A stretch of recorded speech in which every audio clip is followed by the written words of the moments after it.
Now, hello, here we go.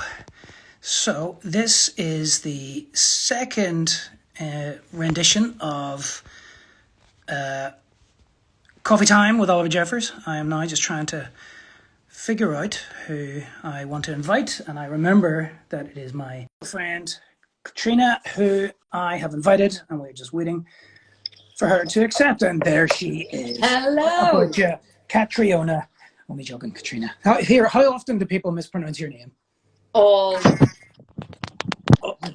time? Get this. There we go. It's doing something. Oh, there we go. Yeah, all the bloody time. I get Kate a lot these days. Kate, yeah. Which is not my name. No. I sometimes get Owen, which is, sort of just extremely lazy because it's a vaguely Irish-sounding name that starts with an O. Now, how are you? Have you got a cup of tea in front of you? Huh? Have you got a cup of tea or coffee in front of you? I've got some herbal tea. I'm up very early in the morning, so it's like some nighttime tea. I'm good. I was out in the wilds all day. The wilds of Scotland. I was going to say you're in Glasgow currently. I'm in Glasgow. We were shooting out on in a field today that had a wind coming from a mountain that was covered in snow, and it was bloody Baltic. They do say about the summer in Ireland and Scotland, it's just the wind comes from a different direction. That's all. I know. So how are you?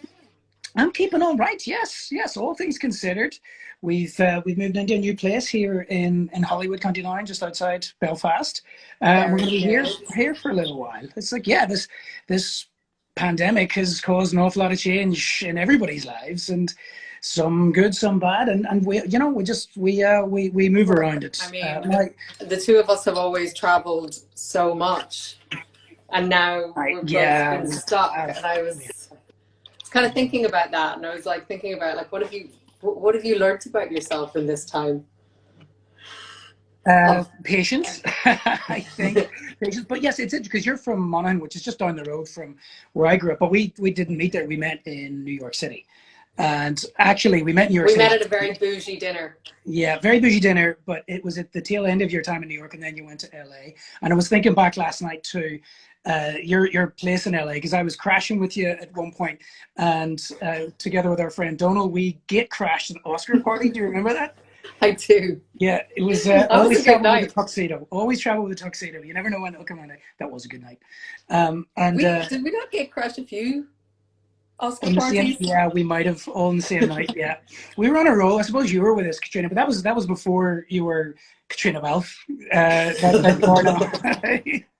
And I do have to say, there is a funny story about how you know, or how you found out that the role in Outlander was yours. Oh yeah, well, this is a good one. I don't think the true version has ever really been told, so I'll let you tell it. Well, we were supposed to go to India together, Suzanne, my wife, and our friend Donal, who introduced us, and you had sent your passport off to the Indian embassy to get the visa to go, but they lost your passport. No, they didn't lose it. It was in processing for a very, very long time. I mean, a really long time, because we all applied 3 months before. You then said, guys, I don't think I'm going to have my passport back to join you, so I'll meet you at the second stage. I think at that point it was Varanasi, and then we went to Varanasi, and you were like, guys, I still don't have my passport back. I'll have to meet you in Delhi, and it was like still not back. And then you're like, guys, I don't know what's going on. It's like, I think I might have to meet you in Goa, and that's where we left Donal. And at that point, you had been called back for a second audition, I think. Yeah. And my memory of it is that Donal had been just traveling around with Suzanne and I, and we dropped him at this wellness retreat. And it did feel a little bit like dropping your kid off at summer camp, because he'd been with us the whole time. And we looked in the cupboard, and there was only paper underpants in there in the hotel room. I think there was a lot of detaxing. Yeah, healing. Yes, a lot of detoxing. A lot of purging. And this we'll get Donal on at one of these to tell his version of the story, because he was mid purge with a certain type of cleanse, and he was getting texts through from a friend of his who was doing wardrobe who'd been sent your sizes. And she was like, I think Caitriona got the part. And so he texted you, and you were like, no, I haven't heard anything. I was like, no, nobody's told me anything. I'm not listening. And he was like, no, I'm pretty sure they have your sizes. Yeah. And then she says, let me check. And so you found out that you got the part, I think, from your friend Donald lying on his back in paper underpants in Goa, and that you'd got the part. I've always liked that. Oh, Donald's going to love that we told that story. I know. Well, I'll get him on. Look at your cup. Oh, yes. Look at that. This was one of the classic. China. It is. It's a street find of New York. Oh, so wow. It was like on trash night, you go around and people, free cycling. You don't really throw anything away. You put it on the street on a certain night, and people take what they want. And I took that cup, and I did break it once, but I glued it back together because it is my favorite cup. But yeah, the Donald, as I say, we'll get him on to tell his version of that story. But your name also, you popped into my brain the other day because I remember that you gave me the second finest haircut I've ever had in my life. When do you know that I use that to try and have somebody else let me cut their hair? They absolutely refuse, and I'm like, but Oliver said it was the second best. Well, at the time, it was the best. It was the best until 2 days ago, I gave myself a haircut. And because I think I might still be in contention for that. Yeah, I think it might be because I missed the whole bit at the back because she was having none of it, and the kids were distracting her, and so I walked around for 2 days. Nobody told me, but I had a rat tail. I couldn't see it. Very hipster these days. It's very in. I gave you and Donald very good haircuts at Coachella. Yes, this was also one of our finer trips. That was one of our finer trips, and I have one memory where we're in a car driving along, and you'd lived in LA for some point. We'd lived in New York for some point, and my cousin Rain was visiting, and he was with us, and he was the only person in the car who did not have a driver's license, and said, "Are you okay if I tell this story?" Yeah, go on. And he said everybody in the car was Irish, and he was visiting just for a week, and he just said, "Guys, we're not supposed to be driving on the other side of the road." And we were. And the only this is why I am one of California's worst drivers. Oh, brilliant! My God. So Glasgow, you've been there for a while. You've been locked in, locked down, and today is World Book Day. I know. Happy World Book Day. Happy World Book Day, and you were doing a book club. Yes, and I actually owe a book club. We're gonna catch up on that very soon. But yeah, it's been one of the really cool things about lockdown. We started probably in March of last year, and it's just been really nice. It's just been having this community of people to read books with, and then it's sort of weird. I want to be able to do it in person because at some point I sort of feel like I'm talking to myself, but people send in lots of questions and they write lots of comments, and from that it'll spark, What started it? Just the idea that you like talking about books? And yeah, and I was in lockdown, and one of the great things about Outlander is that there is this online community that you talk with, and there's a lot of the people that you sort of get to know, and you see them say things, and one of the they're all big readers, and that's one of the things that you kind of end up talking to people about. And I would always sort of, if I'd read a good book, I'd be like, oh my God, this book is amazing. And a question for you: have you ever not finished a book? Have you ever just given up on a book? In my life? Yeah. Yes. Yeah. I used to not be able to do that because I felt like a commitment to the book once I'd started. Yeah, it's not very often, but there's a couple of times I've done it. Yeah, and then my dad pointed out once, was like, if you were to read every single book that you enjoy, you won't have enough time in your life, so why waste your time on books that you're not enjoying? Which I've taken to absolute heart.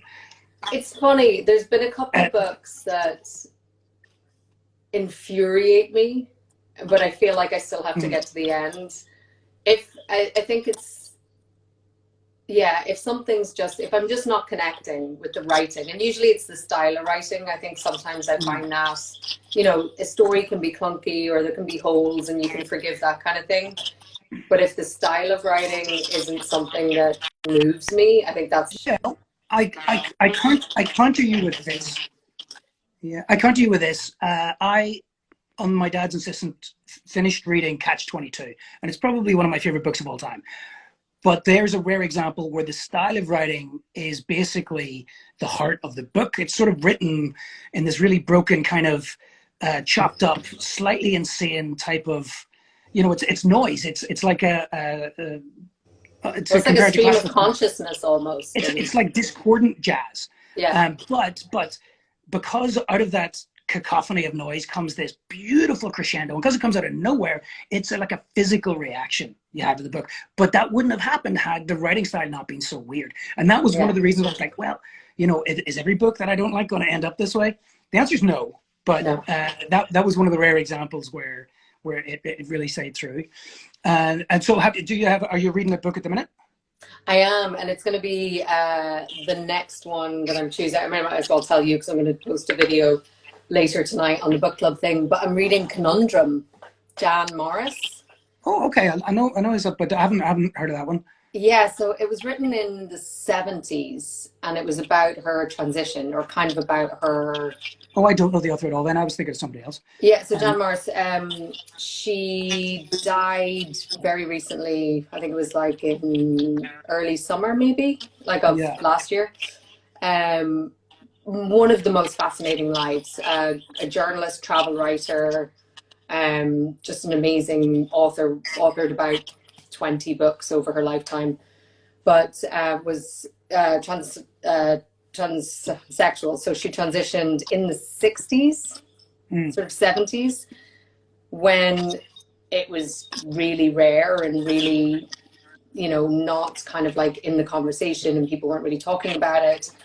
And it's just this really fascinating look at somebody's journey and the courage that she had. And I don't know, I think right now there's it's a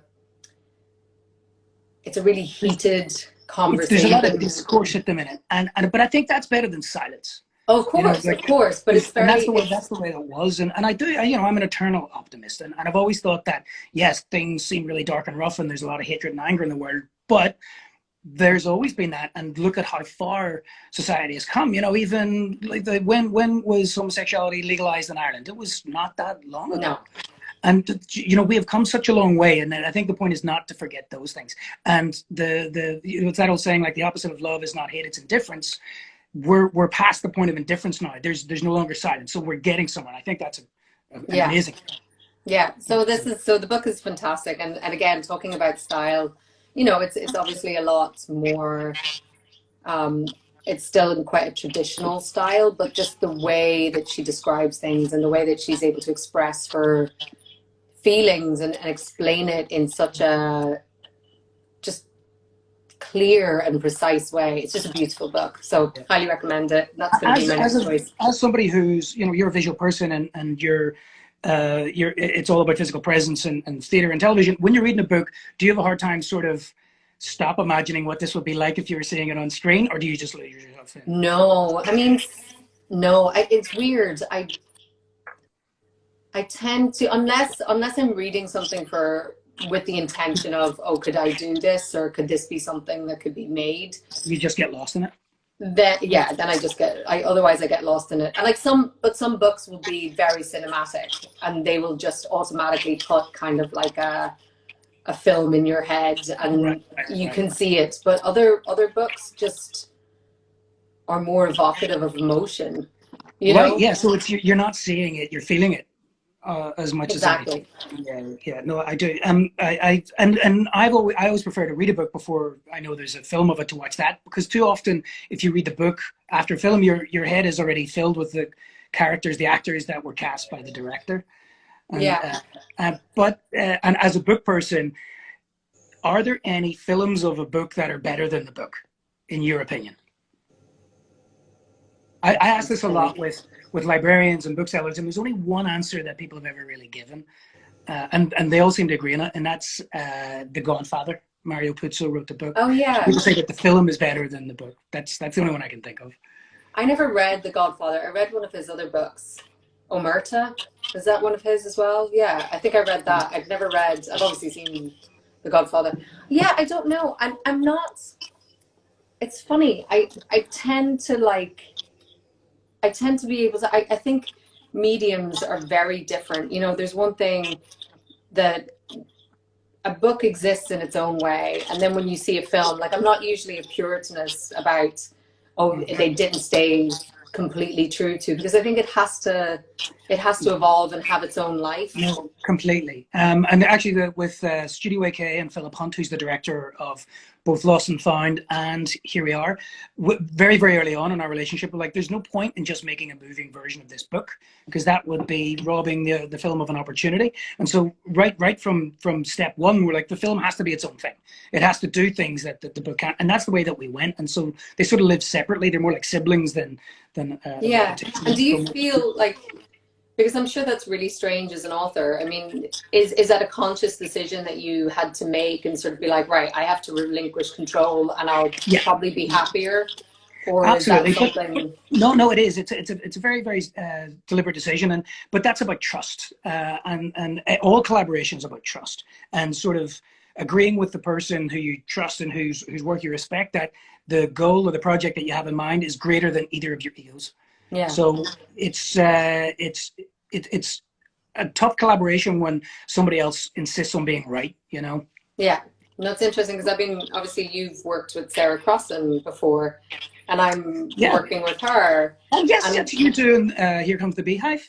Yeah, so we're in early stages of development, and Sarah's actually writing the screenplay, which is really interesting. Oh, fantastic. Okay, yeah. But even for her, she's amazing. But she was kind of like, the book is the book, and I want to almost do something different with this. I feel like I've still more answers or questions to answer and things like that with the screenplay. And it was almost a chance for her to sort of revisit this book in a very different way. So, which I thought was really interesting.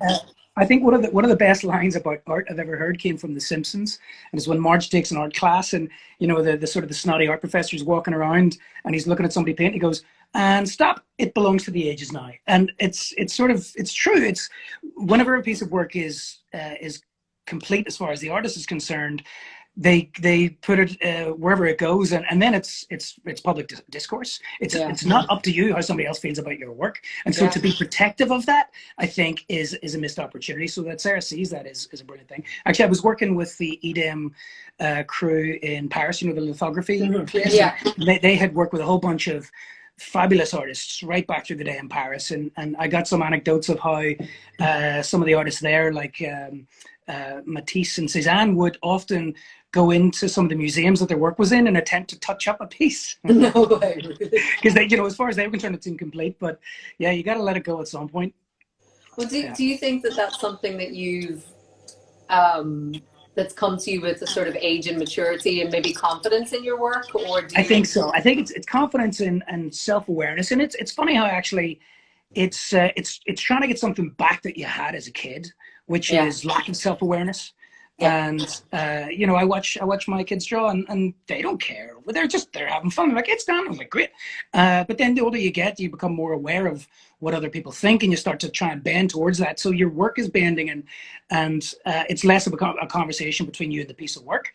But I think over the years and just through various experiences, I've got to, I think, a pretty special place of, I care about having a conversation, but I also care more about the conversation with the piece of work rather than with the public's conversation with that afterwards. The noise afterwards. Yeah. No, it's funny. Even as an actor, I think as I get older and as I'm working more and sort of more confident in my work, it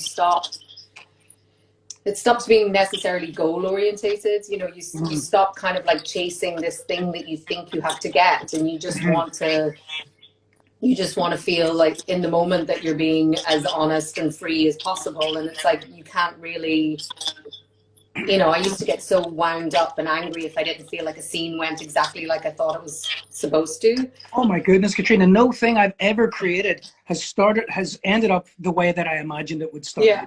Not a single thing. Then you react to what happens as it goes. It's that's the tricky thing. It's, whenever I talk to art college students, I tell them the secret to life is to stop caring what other people think. Yeah.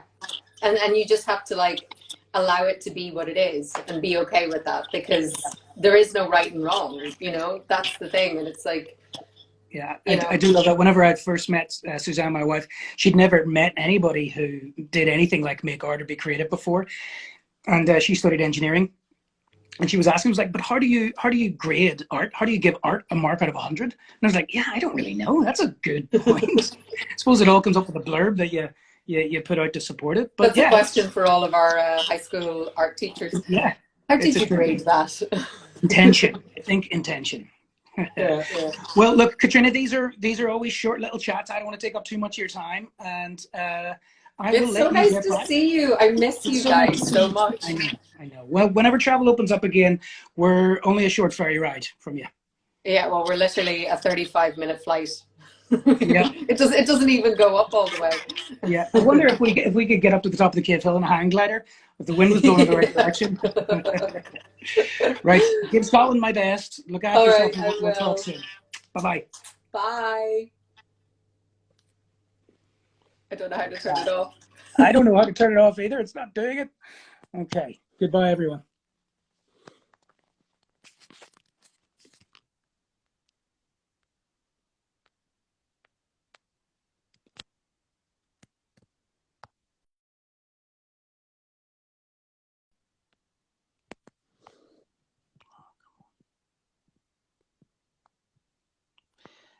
Instagram is broken. This won't turn off. I'm just going to have to hang this up, which is really sad because that means I don't know if I can save it. The button's not broken or it's not working.